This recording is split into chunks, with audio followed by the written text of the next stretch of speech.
आज की गणित की कक्षा में आपका स्वागत है। आज मैं नए पाठ की शुरुआत करने जा रही हूँ। पाठ का नाम है कोण।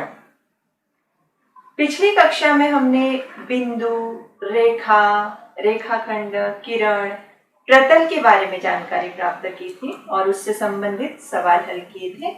अब हम यहाँ पर देखेंगे कोण। यहाँ पर मैंने एक सारणी बनाई हुई है, तो इस सारणी को आपको पूरा करना है।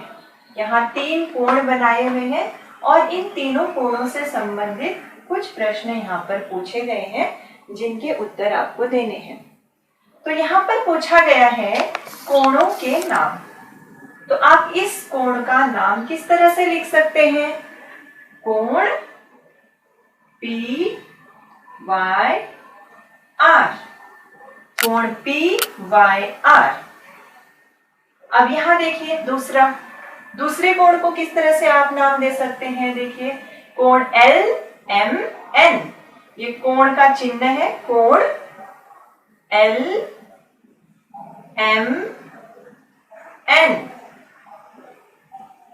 ये तीसरी आकृति में जो तीसरा कोण दिया गया है उसका नाम होगा कोण BOS। ये कोण का निशान है। कोण, हर समय हम कोण ऐसा नहीं लिखते हैं, तो कोण का निशान लगा देते हैं जो इस प्रकार का है, कोण BOS। अब नीचे का प्रश्न देखिए, कोण के शीर्ष बिंदु। यहाँ पर शीर्ष बिंदु कौन से हैं कोण के, वो देखेंगे हम। पहली आकृति में देखिए, पहली आकृति में जो बिंदु Y है वह इस कोण का शीर्ष बिंदु है। तो यहाँ पर पहली आकृति में शीर्ष बिंदु कौन सा है? बिंदु Y। दूसरी आकृति में कौन सा होगा? यहाँ पर देखिए LMN, ये कोण है, इसका शीर्ष बिंदु होगा बिंदु M,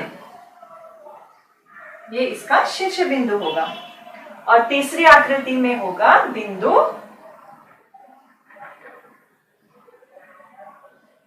O।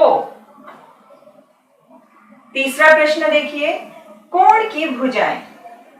भुजाएं हमेशा 2 अक्षरों द्वारा दर्शाई जाती है। तो यहाँ पर भुजाएं देखिए, भुजाएं कौन सी है? ये भुजा PY एक भुजा हो गई और भुजा YR दूसरी भुजा हो गई।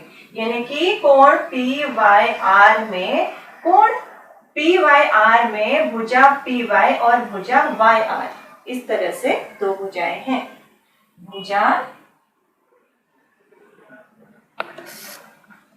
PY और भुजा YR।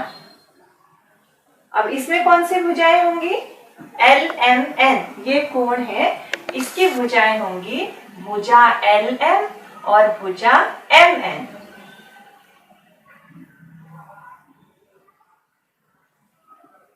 LM और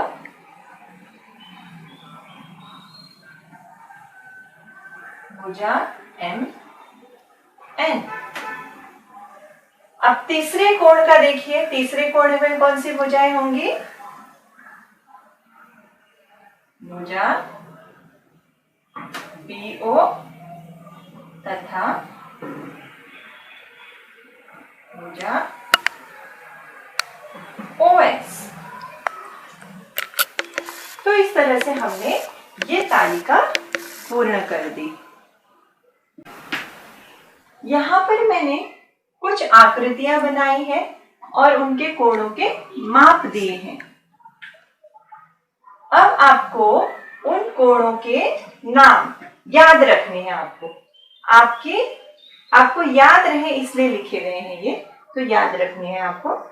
देखिए, 0 अंश माप के कोण को क्या कहा जाता है? शून्य कोण कहा जाता है। ये कोण देखिए, इस कोण को देखकर तो आपको समझ में आ ही गया होगा कि ये कौन सा कोण है। आकृति से ही समझ में आ रहा है कि ये 90 अंश से कम है। 0 अंश से अधिक और 90 अंश से कम माप वाले कोण को न्यून कोण कहा जाता है।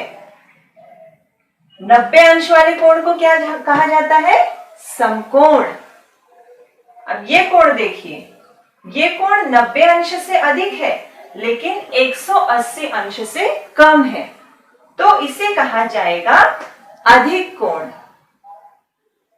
180 अंश माप वाले कोण को कहा जाता है सरल कोण। 180 अंश से अधिक लेकिन 360 अंश से कम माप वाले कोण को कहा जाता है प्रतिवर्ती कोण, और 360 अंश माप वाले कोण को कहा जाता है पूर्ण कोण। तो ये जो भी मैंने सारणी यहाँ पर बनाई हुई है, ये सब आपको याद होनी चाहिए।